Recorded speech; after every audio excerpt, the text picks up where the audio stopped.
شب برات بخشش مانگنے کی رات، روزی مانگنے کی رات، مصیبتوں، بیماریوں، پریشانیوں سے، بے اولادیوں سے، اولاد کی نافرمانیوں سے نجات مانگنے کی رات۔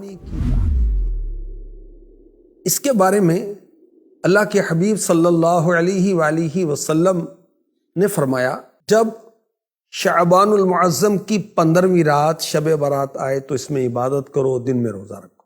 بے شک اللہ پاک اس رات سورج غروب ہوتے ہی آسمان دنیا کی طرف نزول رحمت فرماتا ہے اور ارشاد فرماتا ہے کوئی بخشش مانگنے والا میں اسے بخش دوں، ہے کوئی روزی مانگنے والا کہ اسے روزی دوں، ہے کوئی مصیبت میں مبتلا کہ اسے عافیت دوں، ہے کوئی ایسا یہاں تک کہ فجر کا وقت شروع ہو جاتا ہے۔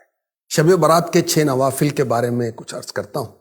امیر المؤمنین پہلی صدی کے مجدد حضرت سیدنا عمر بن عبدالعزیز رحمۃ اللہ تعالی علیہ ایک مرتبہ شعبان المعظم کی نصف رات یعنی 15ویں رات یعنی شب برات عبادت کر رہے تھے۔ آپ نے جب سر اٹھایا تو ایک سبز پرچہ ملا جس کا نور آسمان تک پھیلا ہوا تھا۔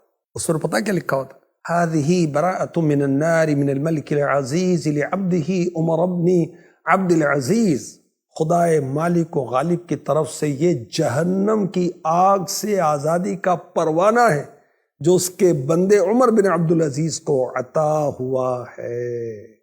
تو شب برات عبادت کی رات، شب برات نوافل کی رات، دعاؤں کی رات، نماز کی رات، کثرت درود کی رات، اپنے گناہوں کو یاد کر کے اس کی معافی مانگنے کی رات۔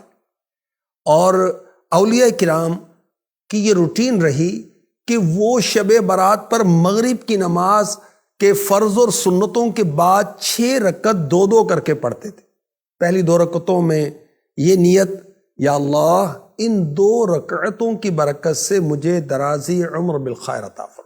پھر 2 رکعتوں میں یہ نیت فرمائیں، یا اللہ ان 2 رکعتوں کی برکت سے بلاؤں سے میری حفاظت فرما۔ پھر 2 رکعت پڑھنی ہے تیسری مرتبہ، اس میں کیا نیت ہوگی؟ یا اللہ ان 2 رکعتوں کی برکت سے مجھے اپنے سوا کسی کا محتاج نہ کر۔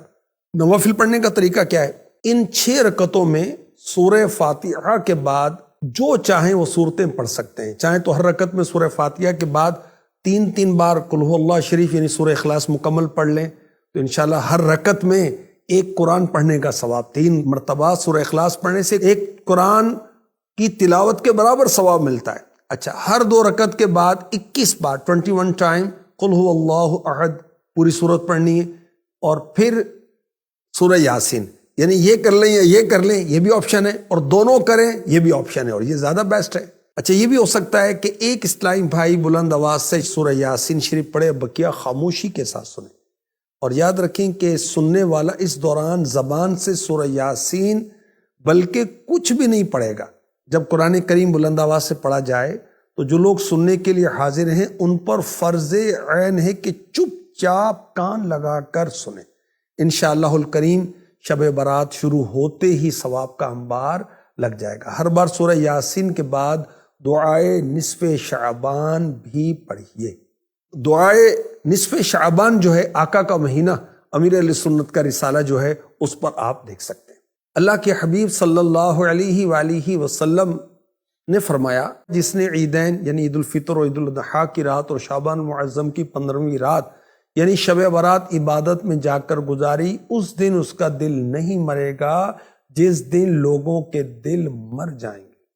آخری نبی مکی مدنی صلی اللہ علیہ وآلہ وسلم نے فرمایا، میرے پاس جبریل امی علیہ السلام آئے اور کہا، یہ شعبان کی 15ویں رات ہے، اس میں اللہ پاک جہنم سے اتنوں کو آزاد فرماتا ہے جتنے بنی کلب کی بکریوں کے بال ہیں، مگر مشرک اور عداوت کیا مطلب ہے؟